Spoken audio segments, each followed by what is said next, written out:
हम तो जानते ही नहीं कि जीडीए क्या होती है। वह नोटिस दिए तब हमको जानकारी हुई जीडीए कि गोरखपुर विकास प्राधिकरण नाम के भी कोई चिड़िया है इस गोरखपुर में।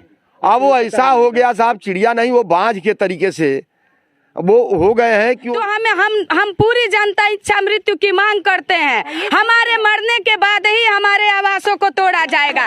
जीते जी हम कभी नहीं तोड़ सकते हैं और न हम तोड़ने देंगे, चाहे बाबा का बुलडोजर हमारे लिए न्याय के लिए चले। अभी आप जब अधिकारियों के पास जा रही हैं, जिम्मेदारों के पास जा रही हैं, तो लोग क्या कह रहे हैं? कह रहे हैं कि आपका घर गिरा देंगे, ये करेंगे वो करेंगे। बताइए, सारी जिंदगी की कमाई आदमी बच्चों के पढ़ाने के लिए यहाँ घर बनवाया है और उसके बाद ये लोग कह रहे हैं कि वो हम गिरा देंगे घर। ये कोई तरीका है? मैं फौज में 28 साल नौकरी किया और एक एक पैसा कैसे फौज में मिलता है आप सभी जनता को मालूम होगा।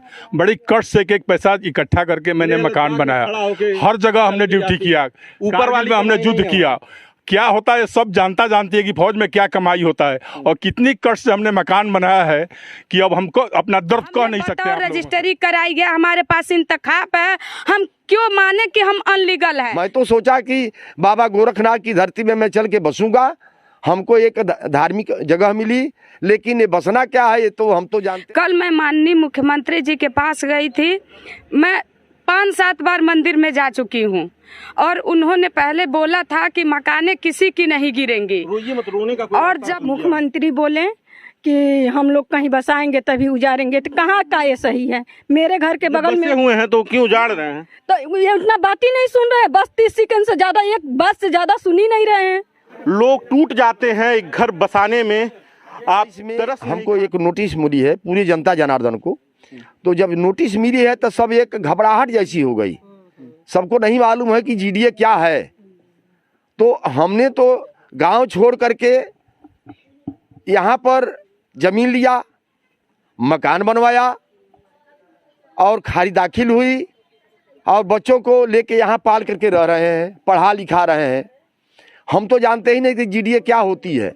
वह नोटिस दिए तब हमको जानकारी हुई जीडीए कि गोरखपुर विकास प्राधिकरण नाम के भी कोई चिड़िया है इस गोरखपुर। तो सोचा कि बाबा गोरखनाथ की धरती में मैं चल के बसूंगा, हमको एक धार्मिक जगह मिली, लेकिन ये बसना क्या है ये तो हम तो जानते नहीं थे। कहाँ से आप आके यहाँ पे बसे? हम तो देवरिया से आके बसे हैं। जी जी जी। और तमाम लोग हैं, आप लोग भी। आपका घर कब यहाँ पे बना? हमारा घर सर 14 में बना। 14 में जी। जमीन कब आपने खरीदी थी? 7 में। 2007 में। 7 में, हाँ।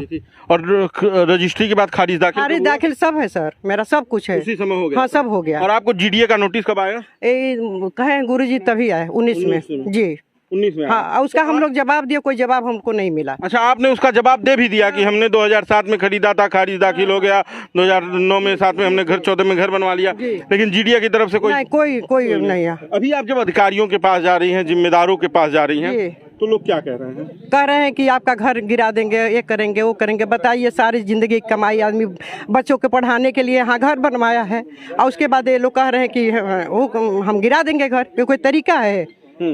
आपके पास जब नोटिस आई तो ये कह दिया गया कि आपका घर गिरा दिया जाएगा? नहीं, ये नोटिस दिए नहीं कहा, अब हो रहा है। अब हो रहा है। अच्छा, ये बताइए, आपके घर में कितने लोग रहते हैं, कितने परिवार रह रहे हैं? बस हम लोग 3 लड़कियां हमारी थी, बेटा बहू और मैं और नाती तिवारी जी, हस्बैंड हमारे, इतने लोग रहते हैं। तो इतने लोगों को उजाड़ा जा रहा है और इसके क्या करेंगे?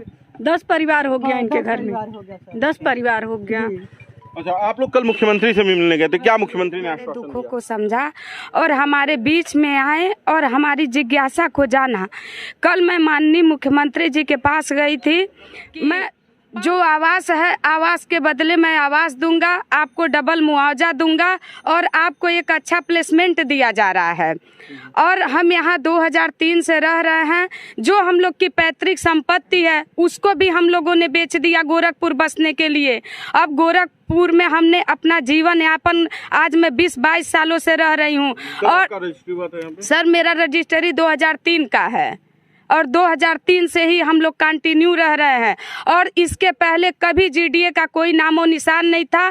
2019 में हम लोग को पहला नोटिस दिया गया और उसके उपलक्ष्य में हम लोग 2019 में अपना जवाबदेही भी लगाया। मैं खुद जीडीए ऑफिस गई थी, जीडीए के अधिकारियों से बात की थी। जब उनके पास कोई जवाब नहीं रहता है तो उन्होंने मेरे से उस टाइम बोला कि मैम आप SLO ऑफिस जाइए। और जब मैं SLO ऑफिस में गई तो SLO ऑफिस ने बोला कि मैम आप जीडीए ऑफिस में जाइए, क्योंकि हमें कहीं से सेटिस्फाइड जवाब नहीं मिला। हमने बतौर रजिस्ट्री कराई है, हमारे पास इंतखाब, हमारे पक्का मकानों को उजाड़ेंगे। आज के 2-4 दिन पहले दैनिक जागरण में निकला था कि जो गोरखपुर विकास प्राधिकरण में बाधा मकानें उत्पन्न नहीं करेंगी, मैं उन मकानों को नहीं छूऊंगा।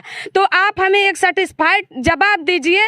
आपका सारा लेआउट तैयार है, आपने वो मेडिसिटी की योजना लॉन्च कर ली, आपने मेडिसिटी का प्रारूप तैयार कर लिया, आपने प्रारूप को 3 भागों में सर्कुलेट भी कर लिया, लेकिन हम किस भाग में हैं? अगर हमारी घनी आबादी है, आइए एक बार आप देख लीजिए कि यहाँ कितनी सैकड़ों की जनता निवास कर रही है। 500-700 मकानें हो गई हैं। हम लोग अपने जीवन की पूरी कमाई उनके मकानों को मैं बुलडोजर से गिरने नहीं दूंगा। और आज नहीं, ये मंदिर नहीं था, स्टेज था, कोराबार का स्टेज था, काली मंदिर था।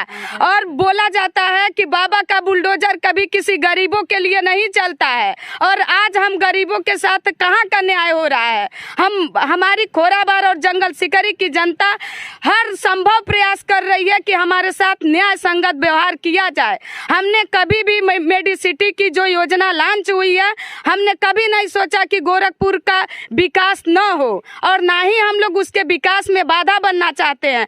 लेकिन हमारी जो वेदना है, हमारी जो उत्पीड़न है, हमारी सरकार सुने, जो जीडीए के अधिकारी हैं वो लोग सुने। हम कहाँ न्याय के लिए मांग करें? आप इन लोगों से भी पूछ सकते हैं। कल आप लोग गए थे मुख्यमंत्री के पास, तो मुख्यमंत्री ने क्या आश्वासन दिया? मुख्यमंत्री बोले कि हम लोग कहीं बसाएंगे तभी उजाड़ेंगे, तो कहाँ का ये सही है? मेरे घर के बगल में हुए हैं तो क्यों उजाड़ रहे हैं? तो ये उतना बात ही नहीं सुन रहे हैं। बस 30 सेकंड से ज्यादा, एक बस से ज्यादा सुन ही नहीं रहे हैं। उतना जाने से क्या फायदा बताइए? मेरे घर के बगल में एकदम जेस्ट क्रॉस लगा दिया गया है, वो गिरेगा तो मेरी लगाया जाता है। आज क्रॉस का निशान लगाया जाता है। यही जानता था कि लाल निशान का शब्द मैं जानता था जब कम्युनिस्ट पार्टी थी, तो लाल झंडा लाल निशान। उधर आप चले जाएंगे सोनभद्र के तरफ, तो लाल निशान मतलब जो है लाल सलाम हुआ। तो मैं तो यही जाना कि लाल सलाम, ये लाल निशान खतरे वाला है। लाल निशान वो भी खतरे वाला है। तो वो तो अपने गरीबों की सेवा के लिए है वो लाल निशान जो भी हमारे हैं। लेकिन यहाँ तो लाल निशान की आज निशान लग गया तो समझिए कल आपका कत्ल होना जरूरी है, आपको ढहाना जरूरी है। ये खूनी खेल वाला है, खूनी खेल वाला लाल निशान है ये मुख्यमंत्री जी का। जी एक मिनट, हाँ। तो उनसे पूछा जाए। मेरा नाम चित्रलता दुबे है, मैं जंगल सिकरी से ही बोल रही हूँ। मैं 2008 से मैं यहाँ रहती हूँ। उन्होंने कहा था, आश्वासन दिया था कि गिरेगा नहीं। तो रेड कलर का जिसके मकानों पे निशान लगाया जा रहा है, उससे पूछा जाए कि पहले उसके घर में उसके यहाँ प्रमाण गारंटी नहीं है, कोई दी जा रही है। मान लीजिए किसी भी मकानों को अगर ध्वस्त किया जाता है तो पहले गवर्नमेंट के तरह से उसको कोई नोटिस दी जाती है। आज इस बरसात के मौसम में घर से बेघर हो रहे हैं लोग, कहाँ जाके रहेंगे? बताइए सर, आप एक मीडिया वाले हैं, हम लोग के साथ न्याय हो रहा है। इतनी आसानी से जवाब अगर अधिकारी दे देते तो क्या बात होती? उनको सरकारी आवास मिल जाता है तो उनको कष्ट नहीं है किसी का घर। अधिकारियों को घेराव किया तो अधिकारियों ने कुछ नहीं कहा, मुंह बंद करके चले गए। उनको ये बताना चाहिए, उनसे कहा जाए सहमत से रहें और उनसे पूछिए, ये जवाब दीजिए। उनसे पूछा जाए कि हमको मिला कि नहीं मिला। ये किसान है, सबको एक साथ लड़के एक साथ ही पूछना पड़ेगा। अगर उनको यही व्यवहार करना है खोराबार की जनता के साथ और जंगल सिकरी के जनता के साथ, तो हम पूरी जनता इच्छा मृत्यु की मांग करते हैं। हमारे मरने के बाद ही हमारे आवासों को तोड़ा जाएगा। जीते जी हम कभी नहीं तोड़ सकते हैं और न हम तोड़ने देंगे, चाहे बाबा का बुलडोजर